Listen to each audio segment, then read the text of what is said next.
Bonjour, aujourd'hui je vais vous lire un chapitre du crime alimentaire organisé écrit par Claire Sévrac, un chapitre intitulé La vérité très indésirable sur la chimio par Sylvie Simon. Je cite. Cela fait des années que la chimiothérapie est dénigrée par de très nombreux cancérologues français et américains et non des moindres, qui ont osé exprimer leurs doutes quant aux guérisons obtenues par les voies classiques. Hardin B. Jones, alors professeur de physique médicale et de physiologie à Berkeley, avait déjà communiqué en 1956 à la presse les résultats alarmants d'une étude sur le cancer qu'il venait de mener durant 23 ans auprès de cancéreux et qui l'avait conduit à conclure que les patients non traités ne mouraient guère plus vite que ceux qui recevaient la chimiothérapie, bien au contraire. Les patients qui ont refusé tout traitement ont vécu en moyenne 12 ans et demi. Ceux qui se sont soumis à l'intervention chirurgicale et aux autres traitements traditionnels ont vécu en moyenne 3 ans seulement. Et le docteur Jones se soulevait aussi la question des sommes fabuleuses engendrées par le cancer business. Les conclusions déstabilisantes du docteur Jones n'ont jamais été réfutées.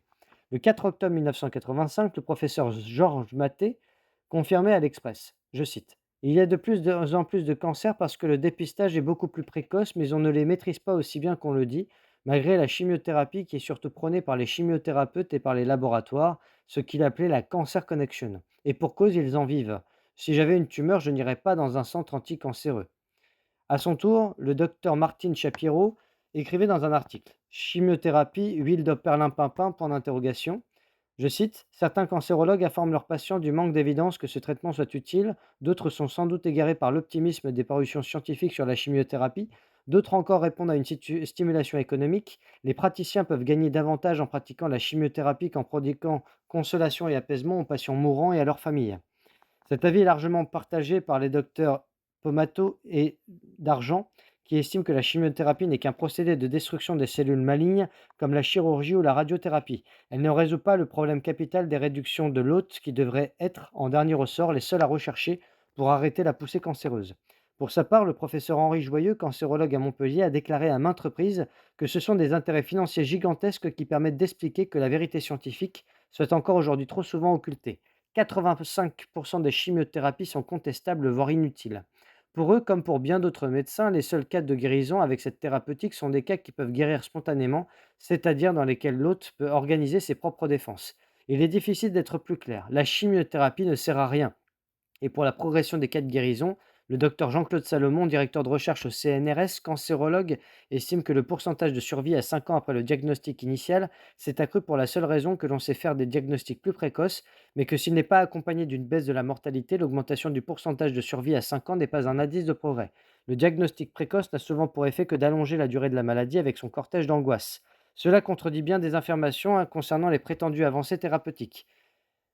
Le docteur Salomon précise qu'on comptabilise sans distinction les vrais cancers et des tumeurs qui n'auraient sans doute jamais provoqué de maladie cancéreuse, ce qui contribue à augmenter artificiellement le pourcentage des cancers guéris.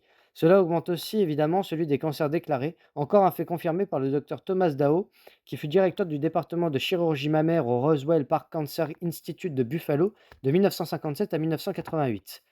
Je cite, malgré l'usage répandu de la chimiothérapie, le taux de mortalité par cancer du sein n'a pas changé ces 70 dernières années, ainsi que par John Cairns, professeur de microbiologie à l'université d'Harvard, qui a publié en 1985 une critique dans le Scientific American. Je cite, à part quelques rares cancers, il est impossible de déceler une quelconque amélioration par la chimiothérapie dans la mortalité des cancers les plus importants. Il n'a jamais été établi que n'importe quel cancer peut être guéri par la chimiothérapie. Nouvelle confirmation du docteur Albert Braverman, hématologue et cancérologue new-yorkais dans le Lancet. Je cite, de nombreux cancérologues recommandent la chimiothérapie pour pratiquement toutes les tumeurs avec un optimisme non découragé par un échec quasi immanquable. Aucun néoplasme disséminé incurable en 1975 n'est guérissable aujourd'hui. Quant au docteur Charles Murtal, cancérologue de la Mayo Clinic, il admet que, je cite, nos protocoles les plus efficaces sont pleins de risques et d'effets secondaires, et après que tous les patients que nous avons traités ont payé ce prix, seule une petite fraction est récompensée par une période transitoire de régression incomplète de la tumeur. Alain Nixon, ancien président de l'American Chemical Society, est encore plus radical. En tant que chimiste entraîné à interpréter des publications, il m'est difficile de comprendre comment les médecins peuvent ignorer l'évidence que la chimiothérapie fait beaucoup plus de mal que de bien. Ralph Moss est un scientifique non médecin qui étudie le cancer depuis des lustres. Il écrit des articles sur le sujet dans de prestigieux journaux tels que le Lancet, le Journal of the National Cancer Institute, le Journal of the American Medical Association, le New Scientist et a publié un ouvrage de Cancer Industry. Je cite: «Finalement, il n'existe aucune preuve que la chimiothérapie prolonge la vie dans la majorité des cas, et c'est un grand mensonge d'affirmer qu'il existe une corrélation entre la diminution d'une tumeur et l'allongement de la vie du patient. Il avoue qu'il croyait autrefois en la chimiothérapie, mais que l'expérience lui a démontré son erreur.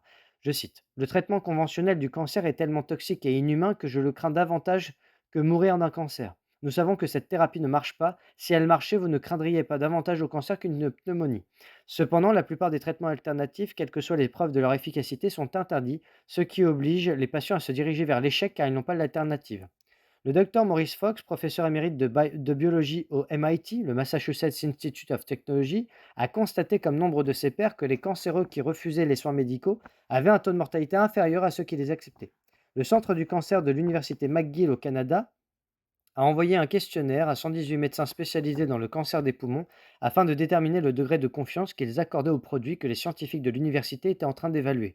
On leur demandait d'imaginer qu'ils avaient un cancer et de dire quel médicament ils choisiraient parmi 6 autres en cours d'essai.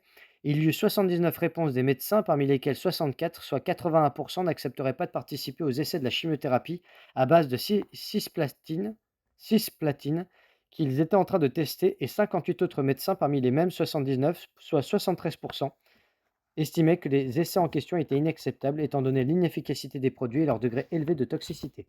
De son côté, le docteur Ulrich Abel, épidémiologiste allemand du Centre du cancer de Heidelberg-Mannheim, a passé en revue tous les documents publiés sur la chimiothérapie par plus de 350 centres médicaux à travers le monde. Après avoir analysé pendant plusieurs années des milliers de publications, il a découvert que le taux global de réussite de la chimiothérapie à travers le monde était lamentable, seulement 3%, et qu'il n'existe tout simplement aucune preuve scientifique indiquant que la chimiothérapie pouvait prolonger de façon sensible la vie de patients souffrant des cancers organiques les plus courants. Il qualifie la chimiothérapie de terrain vague scientifique et affirme qu'au moins 80% de la chimiothérapie administrée à travers le monde est inutile et s'apparente aux habits neufs de l'empereur, alors que ni le docteur ni le patient ne souhaitent renoncer à la chimiothérapie.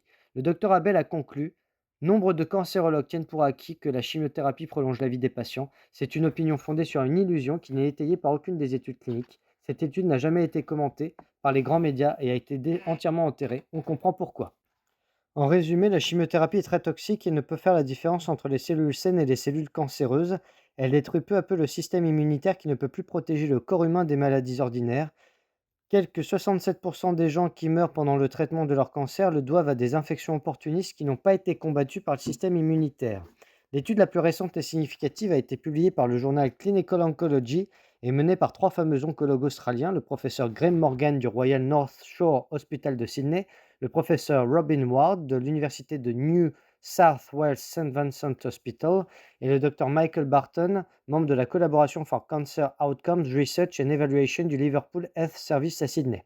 Leur travail minutieux est basé sur l'analyse des résultats de toutes les études contrôlées en double aveugle menées en Australie et aux États-Unis concernant la survie de 5 ans mise au crédit de la chimiothérapie chez les adultes durant la période de janvier 1990 à janvier 2004, soit un total de 72 964 patients en Australie et de 154 971 aux États-Unis, tous traités par chimiothérapie.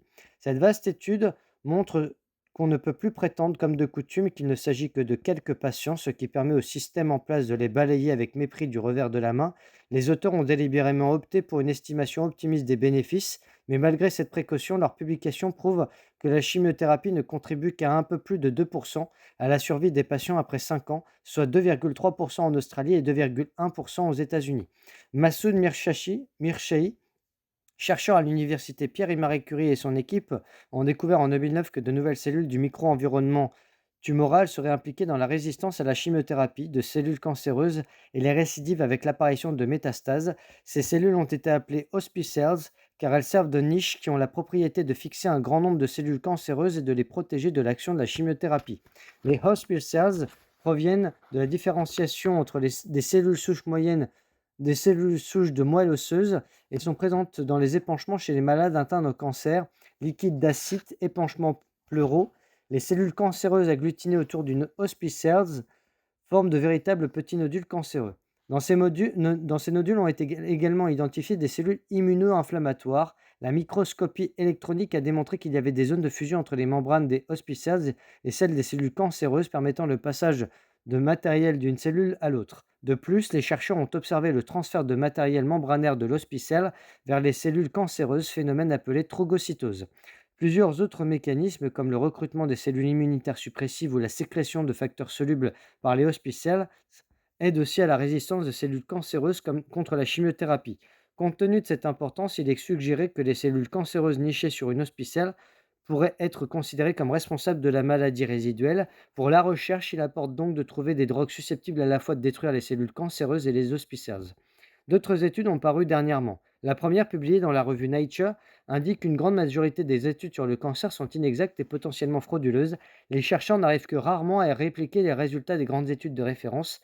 Parmi 53 études importantes sur le cancer pourtant publiées dans des revues scientifiques de haut niveau, 47 n'ont jamais pu être reproduites avec des résultats semblables.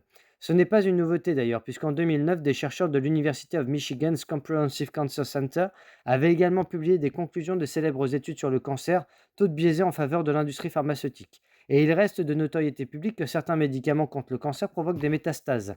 Cette longue liste de publications, toutes négatives et non exhaustives quant aux bienfaits de la chimiothérapie, pourrait expliquer s'expliquer par les travaux de certains chercheurs de la Harvard Medical School à Boston, qui ont constaté que, que deux médicaments utilisés en chimiothérapie provoquent le développement de nouvelles tumeurs et non pas le contraire. Il s'agit de ces nouveaux médicaments qui bloquent les vaisseaux sanguins qui nourrissent la tumeur. Les spécialistes les appellent traitements anti-angiogénèse. Ces médicaments, le Glivec et le Sutent, principes actifs imatinib et sunitinib, ont un effet démontré pour réduire la taille de la tumeur. Cependant, ils détruisent de petites cellules peu étudiées jusqu'à présent, les péricytes, qui maintiennent sous contrôle la croissance de la tumeur. Libérée des péricytes, la tumeur a beaucoup plus de facilité à s'étendre et à métastaser dans d'autres organes. Les chercheurs de Harvard considèrent donc maintenant que bien que la tumeur principale diminue de volume grâce à ces médicaments, le cancer devient aussi beaucoup plus dangereux pour les patients. Le professeur Raghu Kalluri, qui a publié ses résultats dans la revue Cancer Cell, a déclaré: si vous ne prenez en compte que la croissance de la tumeur, les résultats étaient bons, mais si vous prenez du recul et regardez l'ensemble, inhiber les vaisseaux sanguins de la tumeur ne permet pas de contenir la progression du cancer. En fait, le cancer s'étend. Enfin, une étude publiée dans la revue Nature Medicine en 2012 pourrait changer l'idée que l'on se fait de la chimiothérapie. Les chercheurs du Fred Hutchinson Cancer Research Center de Seattle auraient en effet découvert que celle-ci déclencherait chez des cellules saines la production d'une protéine alimentant les tumeurs. Alors que des chercheurs travaillaient sur la résistance à la chimiothérapie dans des cas de cancer métastasé du sein, de la prostate, du poumon et du côlon, ils ont découvert par hasard que la chimiothérapie non seulement ne guérit pas le cancer, mais active plutôt la croissance et l'étendue des cellules cancéreuses. La chimiothérapie, méthode standard du traitement du cancer d'aujourd'hui, oblige les cellules saines à libérer une protéine qui en réalité alimente les cellules cancéreuses et les ferait prospérer et proliférer. Selon l'étude, la chimiothérapie induit la libération dans les cellules saines d'une protéine WNT16B qui aide à promouvoir la survie et la croissance des cellules cancéreuses. La chimiothérapie endommage aussi définitivement l'ADN des cellules saines, préjudice à long terme qui persiste longtemps après la fin du traitement par chimio.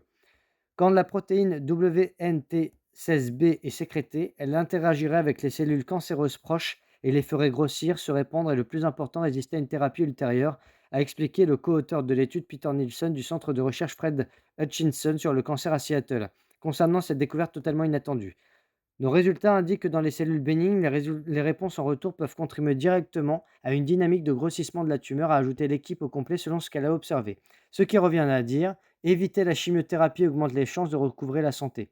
Comment se fait-il qu'une thérapie qui a si peu contribué à la survie des patients au cours des 20 dernières années continue à obtenir un tel succès dans les statistiques des ventes? Il est vrai que les patients peu curieux ou simplement affolés n'ont aucun choix. On ne leur propose rien d'autre que le protocole. À quelle pression le cancérologue actuel est-il soumis pour choisir le traitement du patient? Jadis, le bon médecin choisissait en son âme et conscience, selon le serment d'Hippocrate, le meilleur traitement pour son patient. Il engageait ainsi sa responsabilité personnelle après un entretien prolongé avec son malade. Depuis les années 90, et singulièrement de façon de plus en plus autoritaire depuis le plan cancer de 2004, la liberté de soigner du cancérologue a disparu en France et dans certains pays occidentaux. Au prétexte fallacieux de la qualité des soins, tous les dossiers de patients sont discutés en réunion multidisciplinaire où, de fait, l'essai thérapeutique en cours testant les drogues nouvelles est imposé par la communauté. Le praticien qui souhaite déroger à ce système doit s'expliquer et encourt tous les ennuis possibles, en particulier celui de voir le service auquel il participe perd son autorisation de pratiquer la cancérologie. Le docteur Nicole Delépine résume ainsi ce qui peut arriver quand on s'éloigne des stricts protocoles pour les adapter à la situation personnelle des malades. Pourtant, 3 médecins sur 4 osent refuser la chimio pour eux-mêmes en cas de cancer en raison de son inefficacité sur la maladie et de ses effets dévastateurs sur la totalité de l'organisme humain. Mais ce détail est bien caché aux malades. Le docteur Jacques Lacaze, diplômé de cancérologie et ardent défenseur des travaux du docteur Gernas sur le sujet, estime que la seule vraie solution est la prévention. Je cite: «En effet, un cancer a une vie cachée de 8 ans en moyenne. Durant cette longue période, l'embryon de cancer est très vulnérable, un rien peut le faire capoter. Tous les spécialistes admettent cette réalité, mais très peu d'entre eux préconisent une politique de prévention. Pourtant, elle est facile à mettre en œuvre. Nous savons que la courbe d'incidence du cancer démarre vers 40 ans, donc qu'un futur cancer s'installe vers 32 ans. L'étude Suvimax a montré qu'une simple complémentation en vitamines et sels minéraux suffisait à faire baisser cette incidence de cancer d'environ 30%. Cette étude a duré 8 ans. Aucune conséquence en politique de santé publique n'en a été tirée. Bien entendu, l'industrie pharmaceutique ne veut pas en entendre parler. On ne scie pas la branche sur laquelle on est assis. Le corps médical est sous la coupe des grands patrons qui font la pluie et le beau temps et qui sont grassement rémunérés par cette industrie. Cherchez sur Internet, vous verrez que la plupart de ces grands patrons émergent d'une façon ou d'une autre à un laboratoire et la majorité des médecins de base suivent sans broncher. Et malheur à ceux qui pensent le contraire et qui contestent chimiothérapie ou vaccin ou antibiothérapie. Il ne faut pas oublier dans cette affaire que seule la pression des personnes concernées, c'est-à-dire nous tous, fera plier ce système. Mais si Internet a tout changé, beaucoup de gens pensent encore: si c'était aussi bon, mon médecin serait au courant, on en parlerait à la télé. Et pourtant, je vous remercie.